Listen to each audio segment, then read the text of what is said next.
જામનગરમાં ક્ષત્રિય સમાજ દ્વારા આજે ગુરુવારે દશેરા નિમિત્તે શસ્ત્ર પૂજનનો કાર્યક્રમ રાખવામાં આવ્યો હતો। શસ્ત્ર પૂજનનો આ પરંપરાગત કાર્યક્રમ ક્રિકેટ બંગલા નજીક આવેલી રાજપૂત સમાજની વાડીમાં યોજવામાં આવ્યો હતો, જેમાં રાજપૂત સમાજની વિવિધ સંસ્થાઓના હોદ્દેદારો અને અગ્રણીઓ જોડાયા હતા।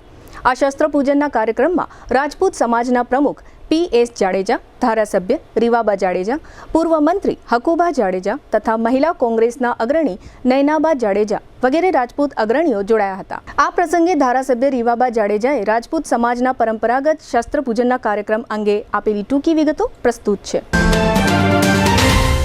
માતા પિતા બનવું દરેક દંપતીનું સ્વપ્ન હોય છે, પણ જો આ માર્ગમાં અડચણ આવે તો મન તૂટે છે, આશા દૂધડી લાગે છે। સમર્થ IVF લાવ્યું છે લાલપુરમાં ફ્રી નિસંતાન દંપતીઓ માટે વંધ્યત્વ નિવારણ માર્ગદર્શન કેમ્પ।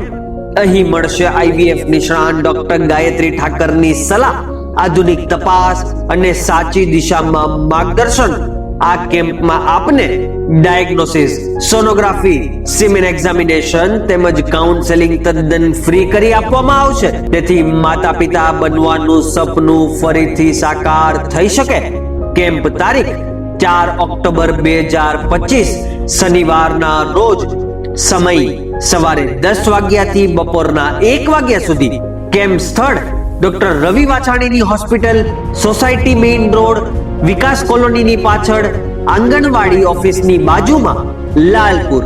અગાઉથી અપોઇન્ટમેન્ટ બુક કરો। Mobile 9619 70539। Central helpline number mobile 7740 47404। આ અવસર ચૂકી ના જશો।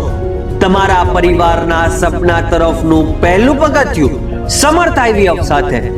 સમર્થ IVF, બ્રાઇટ ફ્યુચર ટુગેધર।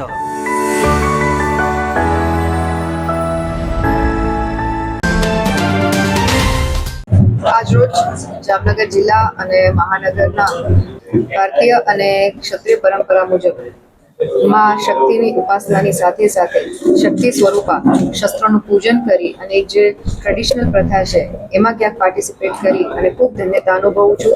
આ કાર્યક્રમનું સફળ આયોજન કરવા બદલ હું જામનગર શહેર અને જિલ્લાની તમામ ક્ષત્રિય સમાજની વિવિધ સંસ્થાઓની ખૂબ હૃદયપૂર્વકની આભારી છું।